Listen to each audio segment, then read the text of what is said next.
안녕하세요. 반갑습니다. 허재삼 작가입니다. 오늘 제가 여러분들께 소개해 드릴 책은요, 유영만 교수님이 쓴 이런 사람 만나지 마세요 라는 책입니다. 먼저 작가 소개를 하겠습니다. 유영만, 한양대학교 교육공학과에서 학부와 석사를 마치고 미국 플로리다 주립대학교에서 교육공학 박사 학위를 받은 뒤 삼성 인력개발원에서 인재육성 전략에 대한 다양한 체험을 해보고 나서 책상에서 습득한 관념적 지식의 한계를 깨달았다. 그 이후로 지성과 야성, 재미와 의미, 그리고 체험과 개념이 융합되는 즐거운 학습, 건강한 지식, 보람찬 성과, 행복한 일터를 설계하는 남다른 전략에 관심을 갖게 되었다. 네, 차례를 보겠습니다. 1부, 이런 사람 만나지 마세요. 이런 사람 만나지 마세요. 사소하지만 결코 사소하지 않습니다. 부분 속에 전체가 있습니다. 2부, 이런 사람 피하세요. 이런 사람 만나면 위기가 찾아옵니다. 생각을 뒤집지 않으면 관계도 뒤틀립니다. 3부, 뭔가 다른 이런 사람 되세요. 뭔가 다른 사람은 뭐가 다른가요? 뭔가 다른 사람이 되세요. 뭔가 다른 사람은 새로운 가능성을 열어줍니다. 네, 그러면 프롤로그를 한번 보겠습니다. 누군가에게 한 사람은 한 세상이다. 지금까지 내가 만난 사람들은 저마다의 사건과 사고를 경험하면서 고유한 자기 정체성을 갖고 살아온 사람입니다. 한 사람을 이해한다는 것은 그 사람이 어떤 삶을 살아왔으며 누구를 만나 어떤 인간적 자극을 받고 살아왔는지, 어떤 체험과 각성을 통해 자신을 부단히 재탄생시키며 살아왔는지를 편견 없이 알아내는 일입니다. 그리고 한 사람을 이해한다는 것은 그 사람의 아픔을 가슴으로 공감하는 일입니다. 이해가 머리에서만 이루어질 때는 복잡한 생각이 개입되면서 나의 방식으로 상대를 재단하고 평가할 수도 있습니다. 사람이 사람을 이해하는 일은 말처럼 쉽지 않습니다. 이해했다고 생각하지만 그것이 가장 큰 오해일 수도 있습니다. 내 입장에서는 이해했다고 생각했지만 상대는 오해했다고 생각하기도 합니다. 그런 오해가 깊어질 때 관계는 끊어지고 사람 사이에 경계가 생기기 시작합니다. 가만히 생각해 보면 이해는 자신에게 유리한 입장에서 이기적으로 해법을 찾아보려는 발상인지도 모르겠습니다. 그래서 완벽한 이해는 애초부터 불가능한 꿈입니다. 주관적인 사람이 또 다른 주관을 갖고 있는 사람을 이해하는 과정은 자기 주관으로 상대를 오해하는 과정의 반복이 되기 쉽습니다. 다만 사람에 대한 오해의 정도와 수준을 어떻게 줄여갈 수 있을지가 우리가 만들어가는 인간관계의 숙제라고 생각합니다. 관계는 근본적으로 이기를 지향하고 있다. 가령 인간과 의자의 관계, 제공하는 쪽과 제공받는 쪽의 생각은 묘하게 어긋나곤 한다.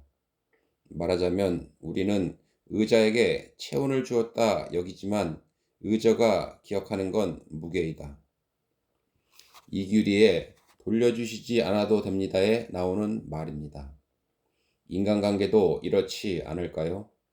나는 상대를 배려해서 도움을 주었다고 생각합니다. 하지만 도움을 받은 상대는 오히려 자기 일에 참견해서 불편하게 만들었다고 생각하기도 합니다. 그만큼 인간관계는 난해합니다. 그런 차원에서 이 책에서는 많은 사람들이 느끼고 있지만 분명하게 말하기 어려운 인간관계의 여러 가지 양상에 대해 지금까지 살아오면서 느낀 점을 꾸밈없이 써보려 합니다. 네, 본문으로 들어가 보겠습니다. 1부. 이런 사람 만나지 마세요. 나는 곧 내가 만나는 사람입니다. 내가 만나는 사람이 나를 결정하기 때문입니다. 나를 바꾸려면 내가 만나는 사람을 바꿔야 합니다.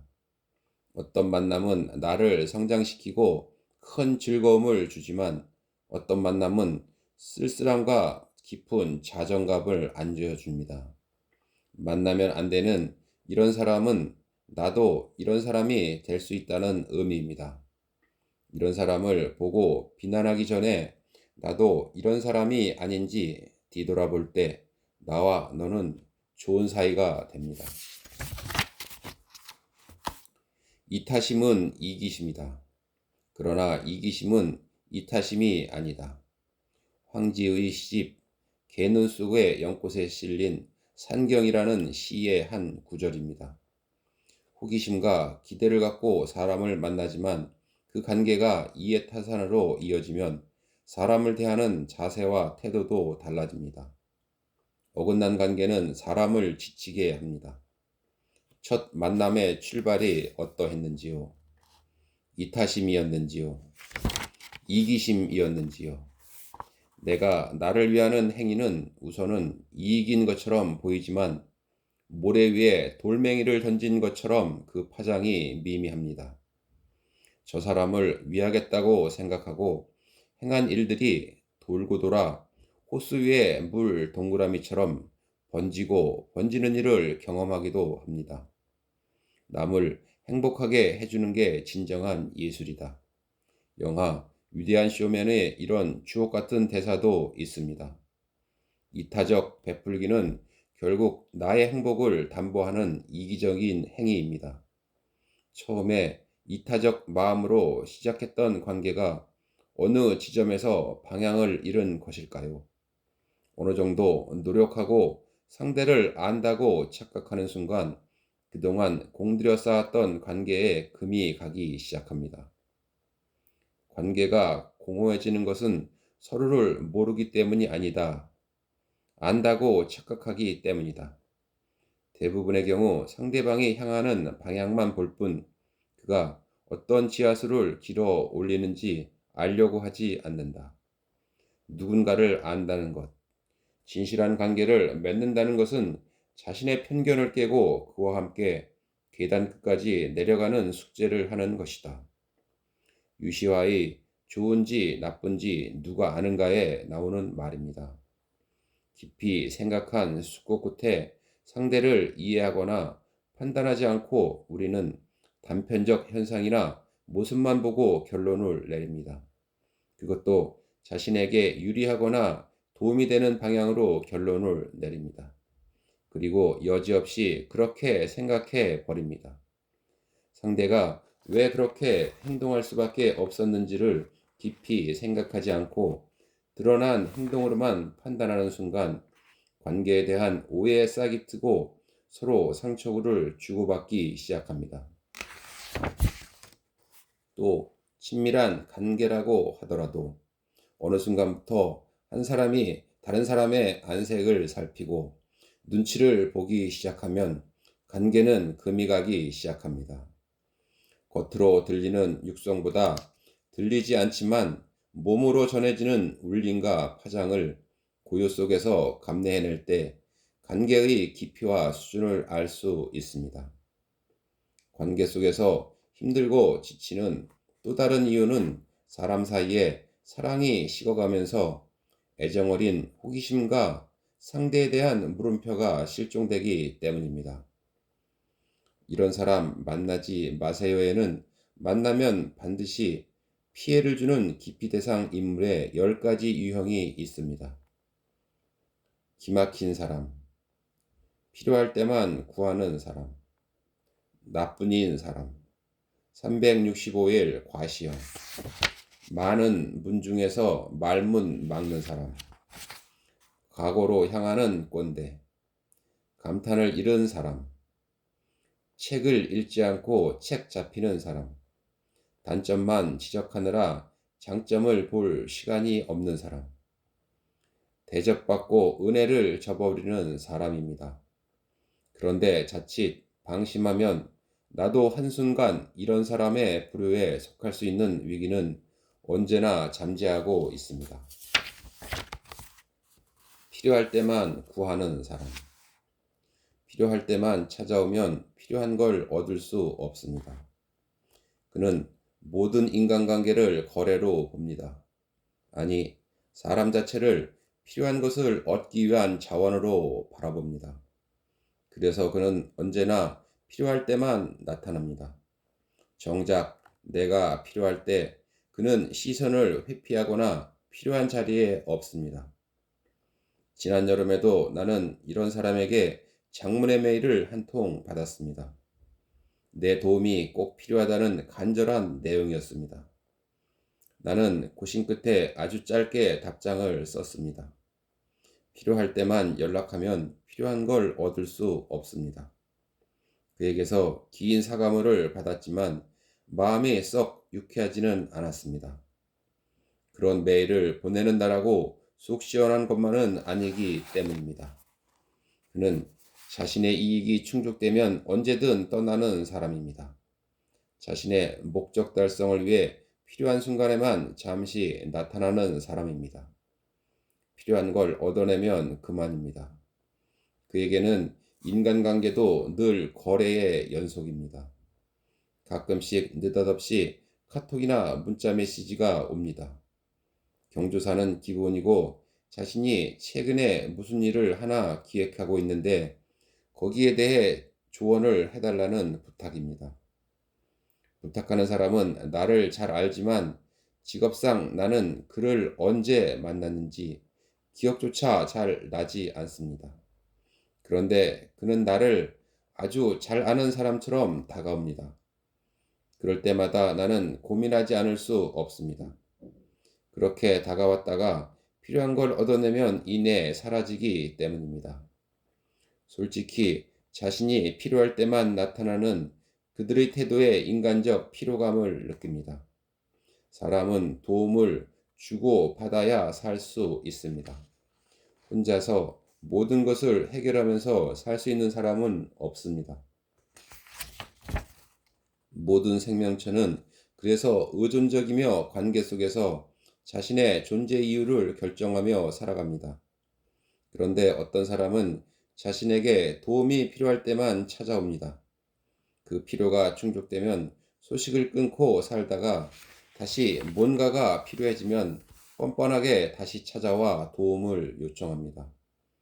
인간관계는 끊임없이 애정과 관심을 갖고 보살펴야 하는 수동시계와 같습니다.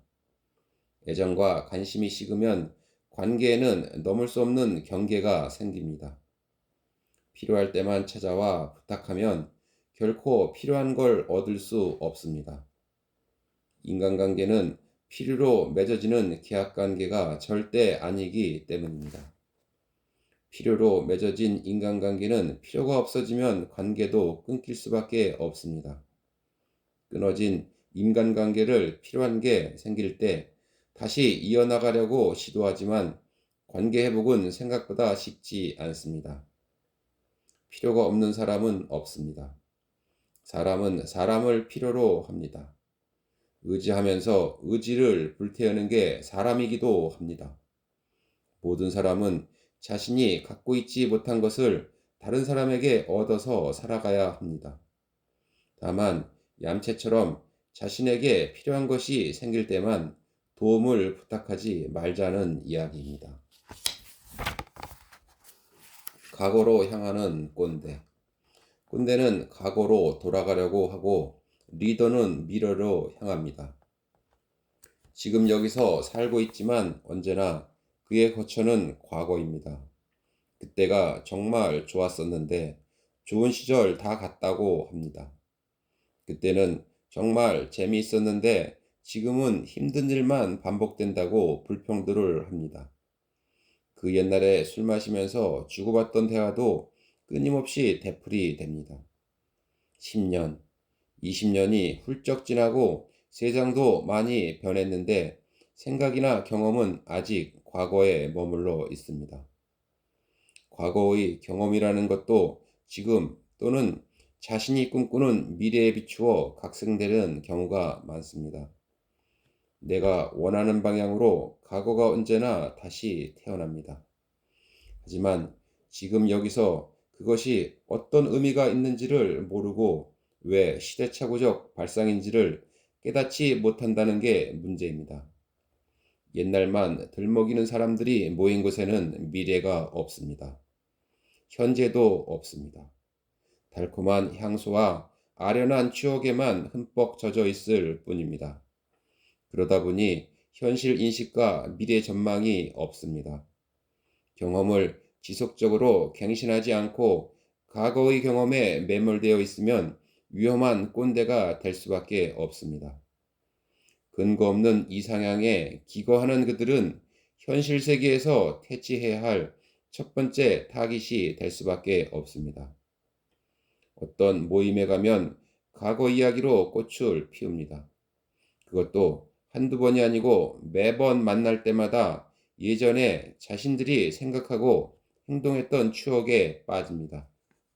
물론 행복한 순간을 떠올리며 잠시 향수에 젖는 즐거움을 무조건 비난할 생각은 없습니다. 문제는 지금 여기서 살아가는 이야기나 미래 이야기는 없고 온통 과거 이야기로 대화가 채워집니다. 꼰대들의 향연이 따로 없습니다. 과거의 성공 체험은 지금 여기서 미래를 준비하는 색다른 생각을 가로막는 장본인입니다. 수주 태도라는 사자성어가 있습니다. 노력은 하지 않고 요행만 기다리는 어리석음을 비유하는 말입니다. 토끼 한 마리가 전속력으로 달려오다 나무 그루터기에 머리를 부딪혀 죽는 것을 본 농부가 토끼를 공짜로 얻을 생각에 하던 일을 그만두고 나무 그루터기만 쳐다본 이야기에서 비롯된 사자성어입니다. 아놀드 토인비는 수주 대토를 휴브리스라는 용어로 설명합니다.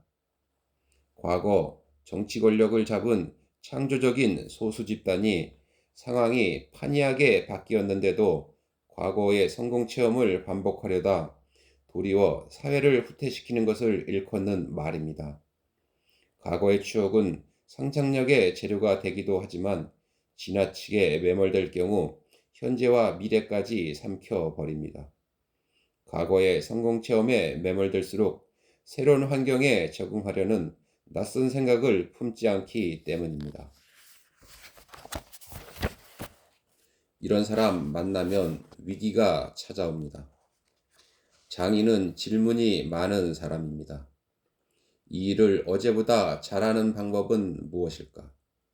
이런 방법 말고 다른 방법은 없을까? 이 일은 원래부터 이랬을까? 이렇게 된 이유는 무엇일까? 이렇게 하는 것이 최선의 방법일까? 이렇게 자기 일에 대한 만족도가 끝이 없는 사람이 바로 장인입니다. 장인의 관심은 남보다 잘하는 데 있지 않고 어제의 나와 비교하고 더 나아지는 방법을 찾는 데 있습니다. 장인은 자기 일을 사랑하기 때문에 질문이 많은 사람입니다. 이에 비해 매너리즘에 빠진 직장인은 자기 일을 사랑하지 않기 때문에 질문거리가 없는 사람입니다. 어제 했던 방식을 늘 반복합니다. 다람쥐 쳇바퀴 도는 방식대로 살아갈 뿐입니다. 어제보다 나아지려는 마음도 없기 때문에 물음표를 던지지 않습니다. 장인은 아침에 출근할 때부터 한 걸음이라도 빨리 가서 이제까지 했던 방식과 다르게 시도해보려는 의지를 보여줍니다. 그래서 출근하기 전부터 심장이 떨립니다. 이에 반해 직장인은 출근길이 고통스럽습니다. 물음표가 아니라 마침표가 줄을 이어갑니다. 직장인은 되는 방법을 찾고 도전을 하지만 직장인은 해보기도 전에 안 되는 이유를 찾고 현실에 안주해서 틀에 박힌 방식을 반복합니다. 네, 오늘 저는 여기까지 읽어드리고요. 다음 시간에 또 새로운 책을 가지고 찾아뵙겠습니다. 감사합니다.